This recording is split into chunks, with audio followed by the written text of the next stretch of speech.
Bismillahirrahmanirrahim. Assalamualaikum warahmatullahi wabarakatuh. Waalaikumsalam. Bagaimana kabarnya hari ini, Iin? Sehat? Alhamdulillah.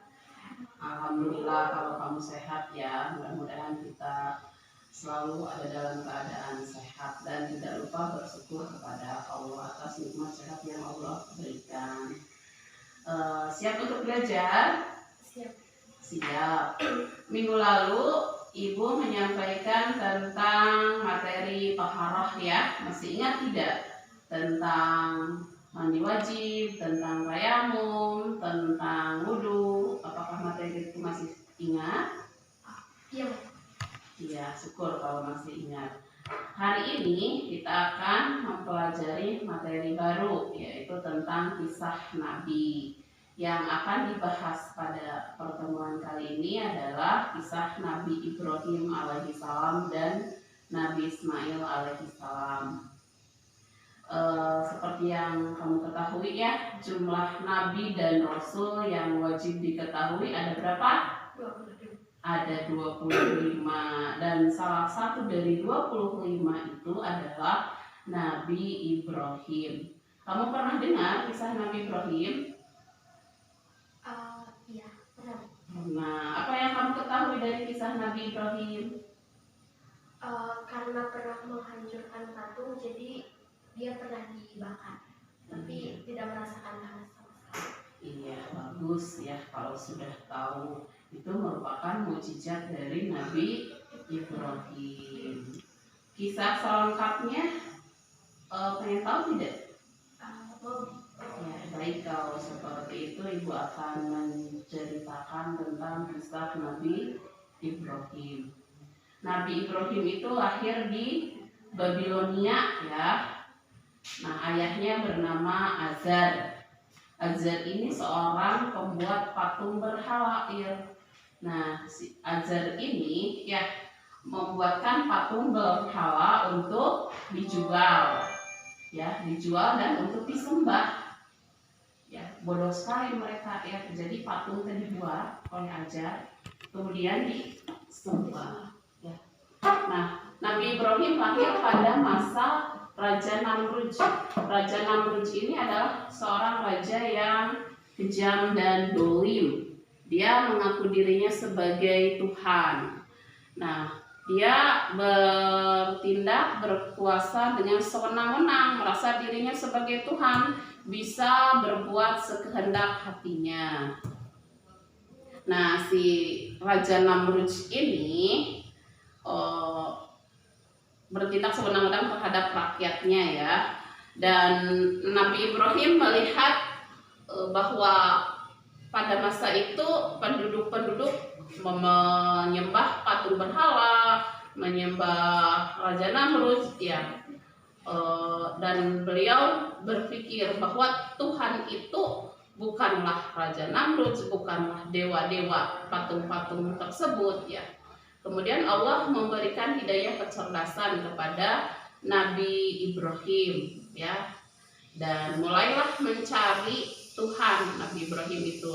Pada suatu hari dia melihat matahari terbit dari sebelah timur dan dia menganggap bahwa matahari itu Tuhan. Tapi ternyata pada sore harinya terbenam. Nah, berarti bukan Tuhan, karena kalau Tuhan tidak mungkin pagi terbit, sore terbenam. Terus malamnya melihat bulan yang sangat indah, mungkin itu Tuhan. Tetapi ternyata pagi harinya tidak ada. Oh, berarti bukan Tuhan. Siapakah Tuhan matahari, Tuhan bulan? Ternyata Allah ya, Allah Subhanahu wa Ta'ala. Dan Nabi Ibrahim menyadarkan pada umatnya, pada penduduk di kerajaan Raja Namrud itu ya, bahwa Tuhan itu bukanlah patung, tetapi Allah. Nah, tetapi si penduduk tersebut tidak mau menerima kebenaran yang disampaikan oleh Nabi Ibrahim. Nah, suatu hari ketika Raja Namrud dan pengikutnya pergi keluar kota, Nabi Ibrahim menghancurkan berhala-berhala yang ada dan dengan kapak ya, dan mengalungkan kapak tersebut di patung yang paling besar. Jadi menyisakan hanya satu patung yang paling besar dan dikalungkan kapak. Nah, ketika Raja Namrud dan pengikutnya datang, nah Raja Namrud marah karena semua patung hancur, ya, yang tersisa hanya patung besar. Dan dia bertanya, siapa yang menghancurkan patung-patung itu? Salah satu pengikutnya memberitahu bahwa yang menghancurkan itu adalah Nabi Ibrahim. Kemudian dipanggillah Nabi Ibrahim. Nah, kemudian ditanya oleh Raja Namrud, siapa yang menghancurkan patung-patung berhala itu? Nabi Ibrahim menjawab, tanya saja pada patung yang besar. Patung yang besar kan di lehernya ada kapaknya. Mungkin patung besar yang menghancurkan patung-patung kecil. Mendengar jawaban tersebut, Raja Namrud marah dan menyuruh para pengikutnya untuk membakar Nabi Ibrahim.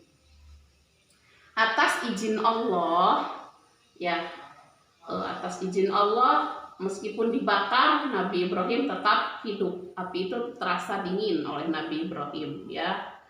Itulah mukjizat dari Nabi Ibrahim, ya. Jadi mukjizat Nabi Ibrahim teh apa, Ir? Tidak merasakan panas walaupun dibakar. Iya, pintar. Kemudian setelah itu, ya, karena dakwahnya di kerajaan Raja Namrud tidak ada yang mendengar dan tidak ada yang mengikuti, kemudian Nabi Ibrahim hijrah, ya, hijrah ke Palestina. Nah, kemudian Nabi Ibrahim menikah dengan Siti Sarah, ya. Tapi setelah lama berumah tangga tidak kunjung mempunyai putra, ya. Nah, Siti Sarah menganjurkan pada Nabi Ibrahim untuk menikahi budaknya atau pelayannya, ya, yang bernama Siti Hajar. Siti Hajar ini adalah seorang perempuan yang soleh, ya. Nah, kemudian Nabi Ibrahim menikah dengan Siti Sarah dan alhamdulillah dikarunia putra yaitu Nabi Ismail. Atas berkat kesabaran Nabi Ibrahim menantikan seorang putra setelah sekian lama, alhamdulillah dikaruniai putra, ya, yaitu Nabi Ismail. Nabi Ismail tumbuh menjadi seorang yang soleh, ya, penurut terhadap orang tua, ya, taat terhadap orang tua. Kemudian setelah Nabi Ismail beranjak remaja, suatu malam Nabi Ibrahim bermimpi, ya, harus diperintahkan oleh Allah harus menyembelih Nabi Ismail, putra yang sangat disayanginya, ya. Tapi karena ketaatan Nabi Ibrahim terhadap Allah, maka perintah Allah tersebut akan dilaksanakan oleh Nabi Ibrahim meskipun pada putranya sangat sayang, ya. Sebelumnya Nabi Ibrahim mendiskusikan hal tersebut dengan putranya Nabi Ismail dan Siti Hajar istrinya. Nabi Ismail juga merupakan seorang putra yang soleh dan taat terhadap perintah orang tua serta perintah Allah, ya. Ketika mendengar hal tersebut, Nabi Ismail menyetujui. Kalau kita maya mendengar orang tua mau menyembelih, mungkin akan marah dan kabur, ya. Tapi kalau Nabi Ismail mah karena soleh, karena taat terhadap perintah Allah dan orang tua, disuruh, ya, diberitahu akan disembelih teh, mau aja, ya. Taat terhadap perintah Allah dan orang tuanya. Atas berkat kesabaran Nabi Ibrahim, Nabi Ismail, dan Allah hanya menguji saja, itu menguji ketaatan, menguji kesabaran Nabi Ibrahim dan Nabi Ismail. Pada hari haknya Nabi Ismail ketika akan disembelih digantikan dengan seekor domba. Nah, dari kisah singkat tersebut bisa kita ambil kesimpulan kita harus sabar ketika mendapat cobaan, ya, dan taat terhadap perintah Allah.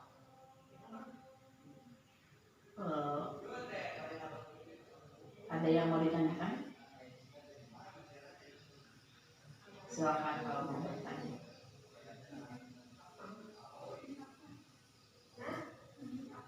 Bu, kan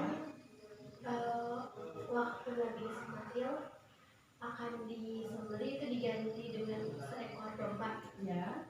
Itu langsung berubah gimana? Jadi kan pas mau disembelih ya kan ceritanya wajahnya Nabi Ismail ditutup dulu dengan kain. Nah kemudian ketika pedangnya sudah dekat leher, tiba-tiba malaikat mengirimkan seekor domba gitu ya. Dan yang disembelihnya itu adalah domba. Seperti itu ya. Sudah. Kalau tidak ada pertanyaan dari kamu, ibu yang mau bertanya ya. Tadi mukjizat Nabi Ibrahim apa ya? Apa mukjizat Nabi Ibrahim? Walaupun dibakar dia tidak merasakan panas. Iya, bagus. Kemudian siapakah putra Nabi Ibrahim dari Siti Hajar? Nabi Ismail. Iya, kita bagus ya. Kalau tidak ada lagi pertanyaan, mungkin ibu tutup saja.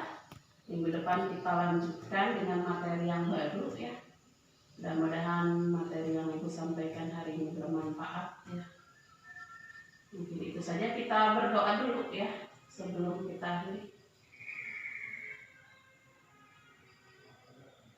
Berdoa selesai. Terima kasih. Assalamualaikum warahmatullahi wabarakatuh.